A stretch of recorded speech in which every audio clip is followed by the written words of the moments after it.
تخيل انك موظف بشركة مجوهرات كبيرة بقلب لندن، ورجعت من العطلة عيد الفصح الطويلة على شغلك. نزلت على الخزنة اللي تحت الارض مثل كل يوم، وفتحت الباب الفولاذي الضخم يلي بيحمي كل شي. بس هالمرة شفت شي ما بتشوفه بأسوأ كوابيسك. حفرة بالحيط قدك وكل شي جوات الخزنة اختفى. الذهب والألماس والمجوهرات والمصاري كله راح، وما في ولا أثر لحدا ولا بصمة ولا شي بدل. كأنه يلي سرق هالمكان كان شبح مو إنسان عادي. هاد مو فيلم سينما ولا حلقة من مسلسل بوليسي، هاد اللي صار فعلا بقلب لندن بشهر نيسان سنة 2015، والعالم كله انصدم بالقصة. والشيء اللي خلى الشرطة والإعلام يفقدوا عقلا انه يلي نفذ هالسرقة الخرافية ما كانوا شباب، كانوا مجموعة ختيارية متقاعدين أكبرهن عمره 76 سنة، وكان يروح على الجريمة بباص كبار السن المجاني تبع بلدية لندن. بكل بساطة الإعلام لما عرف أعمارهن ما صدق، وأطلق عليهن لقب جيش الآباء لأنهم فعلا كانوا بعمر الجدود. بهالفيديو رح نغوص سوا بتفاصيل أكبر سرقة بتاريخ القانون البريطاني كله، ورح تشوفوا كيف خططوا لها 3 سنوات وكيف نفذوها بليلتين، وكيف سقطوا بالآخر بسبب غلطات غبية ما بتنعمل. القصة بدأت بحريق غامض تحت شوارع لندن المظلمة. بقلب لندن في حي اسمه هاتوان غاردن، وهالحي من مئات السنين هو عاصمة المجوهرات البريطانية. فيها أكثر من 300 شركة كلها شغلة بالذهب والألماس والأحجار الكريمة، 60 محل مجوهرات. وبنص هالحي بالضبط في مبنى قديم رقمه 88 على الشارع الرئيسي، وتحت هالمبنى في خزنة ضخمة فيها 996 صندوق ودائع آمنة، يعني تقريبا 1000 صندوق تحت الأرض. التجار والأغنياء كانوا يحطوا فيه كل شيء ثمين، مجوهرات وذهب وأحجار الكريمة ومصاريهن. والقيمة الإجمالية لكل اللي جوا الخزنة كانت بتتجاوز 150 مليون جنيه، رقم ما بينحكى. هالخزنة كانت محمية بجدران خرسانة سماكتها 50 سنتيمتر، وباب فولاذ ضخم ونظام انذار متطور، وكاميرات مراقبة منتشرة بكل زوايا من المكان. يعني بالنسبة لأي حدا عاقل هالمكان مستحيل ينسرق، ومستحيل حدا يقدر يوصل له أو يفتحه. بس في ناس ما كانوا عاقلين، كانوا مجانين بذكاء، كانوا مستعدين يخاطروا بكل شيء مشان هالخزنة. هلا قبل ما نحكي شو صار بالضبط لازم نتعرف على الشخص اللي خطط لكل شيء من البداية للنهاية. برايدن ريدر، رجل عمره 76 سنة، شعره أبيض وظهره محني وشكله مثل أي جد عادي بتشوفه بالحديقة عم يطعمي الحمام بكل هدوء. بس هالجد ما كان عادي أبدا، كان واحد من أخطر حرامية بريطانيا بتاريخها الطويل كله بلا مبالغة. رفقاته بالعصابة كانوا ينادوه المعلم أو الحاكم، لأنه كان العقل يلي يخطط ويوجه ويقود الكل. براين شارك بسرقة برينكس مات الشهيرة بسنة 1983، واللي كانت بقيمة 26 مليون جنيه، وكان صاحب المجرم الشهير كينيث نوي اللي قتل شرطي سري وبعدين قتل شخص ثاني بجريمة غضب على الطريق والحكم مؤبد. ريدر نفسه اتهموه بجريمة قتل الشرطي، بس طلع بريء بالمحكمة بعد محاكمة طويلة هزت بريطانيا. يعني هالرجل عنده سجل إجرامي أطول من عمر أغلب الناس اللي عم تسمع هالقصة هلق. لما فتشوا بيته بعد ما قبضوا عليه لقوا كتاب عن عالم الألماس السري، وجهاز لاختبار الألماس، ومقياس لأحجار الكريمة، ومجلات متخصصة. يعني هالرجل كان عم يدرس الموضوع مثل طالب جامعة. بعد كل هالتاريخ الطويل قرر انه بده يعمل مهمة أخيرة وحدة قبل ما يتقاعد عن عالم الجريمة، وهالمهمة كانت سرقة خزنة هاتون غاردر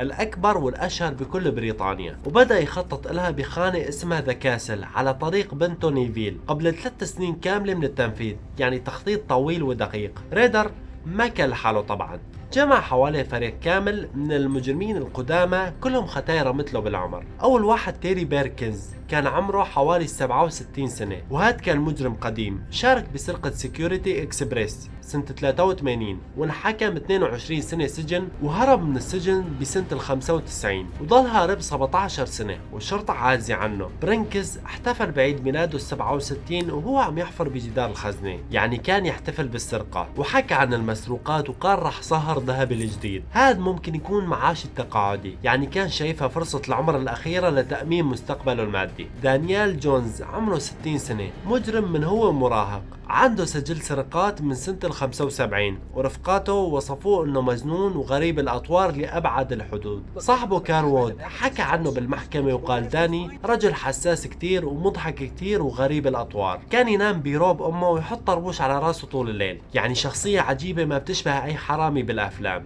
جون كيني عمره 74 سنة، وهاد كان المراقب، يعني شغلته يقعد برا ويراقب المبنى. بس المشكلة الكبيرة انه رفقاته حكوا عنه انه غبي مثل حيوان الومبيت. وبتسجيل سري جوينز حكى انه كوينز نام وهو عم يراقب، يعني نام بالشغل. كارل وود عمره 58 سنة، عنده مرض كرون ومديون ب 9000 جنيه، ودخل بالسرقة بس مشان يسدد ديونه، بس انسحب بالليلة الثانية لانه خاف. ويليام لينكولن عمره 60 سنة، كان سائق الهروب ولقبه بيلي السمكة لانه كان يروح على سوق السمك كل جمعة، واعترف بنفسه انه مو اذكى حدا. واخيرا في الشخص الغامض اللي ما حد كان بيعرف مين هو، اسمه باسيال، وكان يلبس قناع او كيس زبالة على وجهه بكل التسجيلات. وهذا كان الخبير بأنظمة الانذار، وهو اللي عطلها بليلة السرقة. دانيال جونز كتب من السجن عن رفقاته وقال هدول خرج يركضوا يا دوب يحسنوا يمشوا. واحد عنده سرطان عمره 76 سنة، والثاني عنده مشاكل بالقلب وعمره 68 سنة، والثالث ما بيتذكر اسمه وعمره 75. وواحد بالستين عنده ركبتين وركيين صناعيين جدد ومرض كرون كمان. وقال بالاخر ما رح كمل لانه هاي نكتة مو عصابة. هذا كان جيش الاباء اللي رح ينفذ اكبر سرقة. بس استنوا، القصة لسه ما بلشت بعد. هذا كله كان مجرد التعريف بالشخصيات اللي رح تشوفوها. قبل السرقة بيوم واحد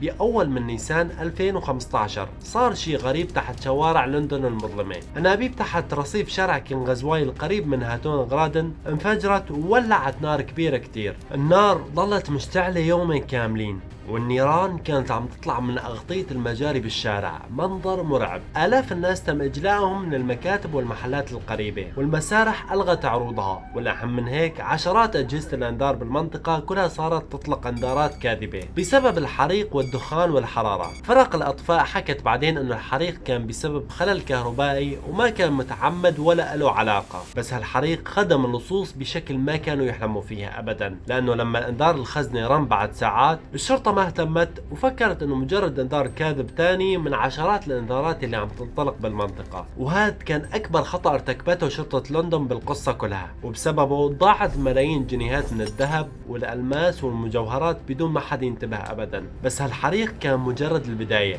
واللي صار بعده كان اغرب واجرأ من اي شيء ممكن تتخيله. مساء الخميس 2 نيسان 2015 الساعة 9:16 دقيقة بالليل، اغلق الموظفين ابواب المستودع وراحوا على العطلة طويلة، وما حد رح يرجع قبل اليوم الثالث. يعني 4 أيام كاملة المبنى فاضي بدون حراسة وبدون أي إنسان يمر عليه أو يتفقده نهائيا. بعد 4 دقائق بس، بالساعة 9:23 دقيقة، نزل شخص ملقب بالسيد جينجر للخزنة، واتبعوه 3 رجال يجروا حاويات زبالة على عجلات وراه بكل هدوء وثقة تامة. أول شيء باسيال الخبير دخل المبنى لحاله وعطل نظام الإنذارات والكاميرات بخبرة سنين طويلة، وفتح باب الطوارئ لرفقاته يدخلوا من وراه. وبعدين طلعوا بالمصعد للطابق الثاني وعطلوه وقفلوه بالحاوية ورجعوا للطابق الأول بالدرج. فتحوا باب بئر المصعد ونزلوا 4 أمتار ونص لقبوا تحت الأرض، بس لسه ما وصلوا. كان لازم يحفروا بالحيط الخرساني السميكي اولا مشان يوصلوا للخزنة اللي وراها بكل محتوياتها. طلعوا المثاقب الصناعية الضخمة من نوع هيلتي دي 350، وهذا المثقب وزنه ثقيل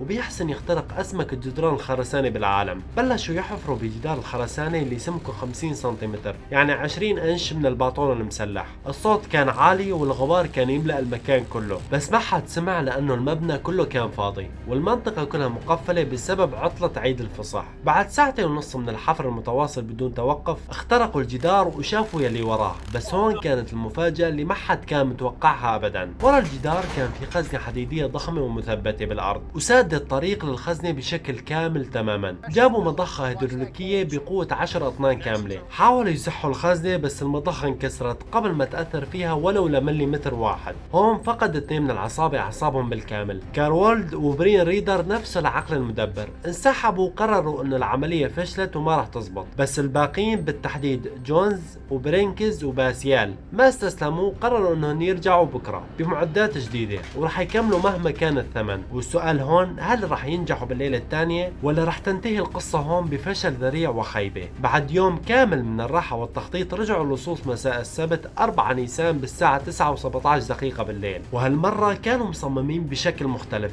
جابوا مضخة هيدروليك ثانية جديدة وأقوى أقوى، وكانوا عارفين إنه هالمرة يا بتزبط يا خلص ما في فرصة ثالثة والعطلة عم تخلص تقريبا. اشتغلوا على الخزنة الحديدية بكل قوتهم، وبعد جهد كبير ووقت طويل قدروا يزحوها، ودخلوا الخزنة أخيرا بعد يومين من المحاولات. واللي شافوه جوا كان مثل الحلم يلي ما بيصير. مئات صناديق الودائع قدامهم مرصوصة جنب بعض، مليانة ذهب والماس ومجوهرات ومصاري واحجار كريمة وساعات ثمينة وكل شيء بيخطر على بالك. اشتغلوا طول الليل على فتح الصناديق واحد ورا الثاني بأدوات يدوية وكهربائية متنوعة، ونجحوا يفتحوا 73 صندوق من أصل 996 صندوق، يعني جزء صغير، بس هالجزء الصغير كان يساوي 14 مليون. حطوا كل المسروقات بحاوية الزبالة ذات العجلات، وبالساعة 6:10 من صباح الأحد 5 نيسان طلعوا من المبنى بكل هدوء. مشيوا بالشارع وحاويات الزبالة وراهن، وما حد شافن وما حد سمع وما حد شك بشي، واخذوا 14 مليون جنيه استرليني، يعني بأسعار اليوم حوالي 20 مليون جنيه،